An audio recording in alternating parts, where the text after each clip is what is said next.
Bonjour à tous, je vous retrouve aujourd'hui à Vimartin-sur-Orte, commune nouvelle située dans le nord des Coëvrons, réunissant les communes de Saint-Martin-de-Coney, Saint-Pierre-sur-Orte et Vimarcé. Au programme aujourd'hui, une très belle randonnée dans un secteur vallonné et avec beaucoup de patrimoine à découvrir. Allez, suivez-moi, c'est parti!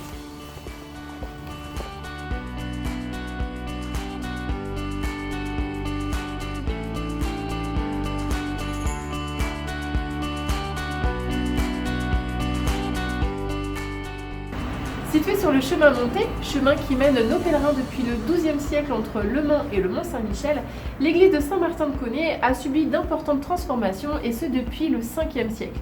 Effectivement, cette église abritait au Ve siècle un oratoire, puis dès le Xe siècle une chapelle. Aujourd'hui, l'édifice est plutôt de style gothique et est classé monument historique. Allez, suivez-moi à l'intérieur.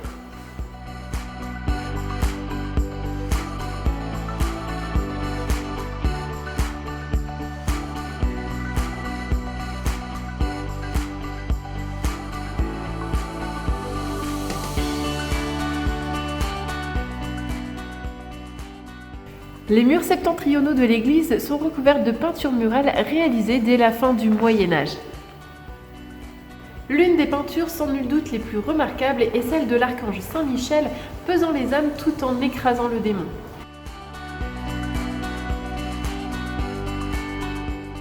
Ou bien encore celle-ci, celle de Saint-Laurent, on y voit son martyr et il repose sur le gril.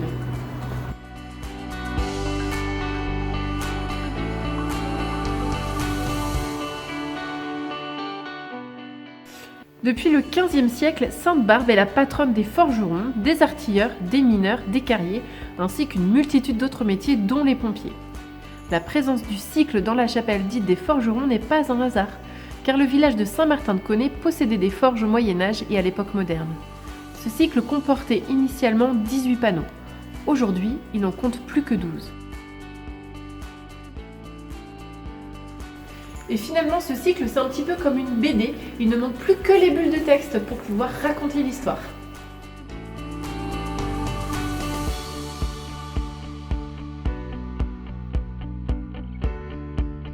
L'église est également dotée de magnifiques vitraux datant du XXe siècle et réalisés pour la plupart par un très célèbre maître verrier, Auguste Allôme. Quant à celui représentant le bienheureux Jacques Burin, curé de Saint-Martin-de-Coney fusillé en 1794, il est signé par Mauméjean.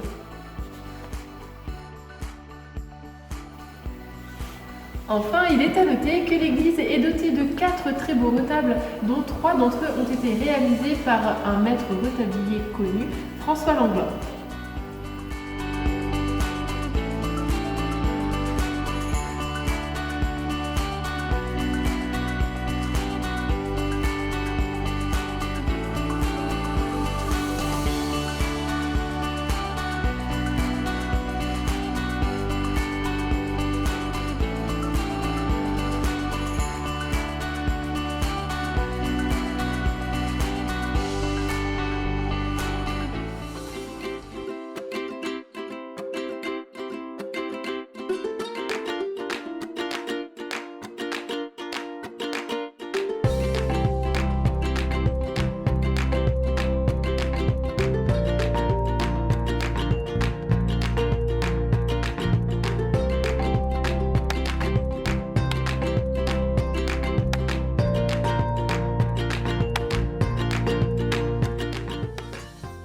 Nous arrivons à la chapelle du Chêne, c'est un sanctuaire catholique et un lieu de pèlerinage marial.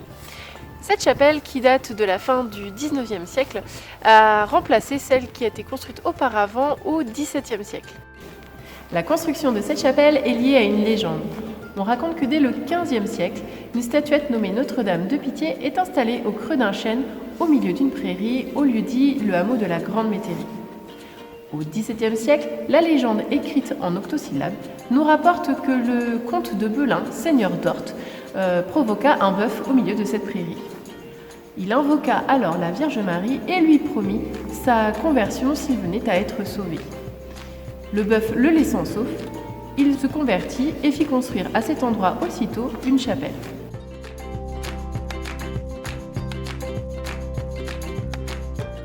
Des esprits autrement informés ont attribué son salut à son prodigieux cheval noir nommé l'Oiseau.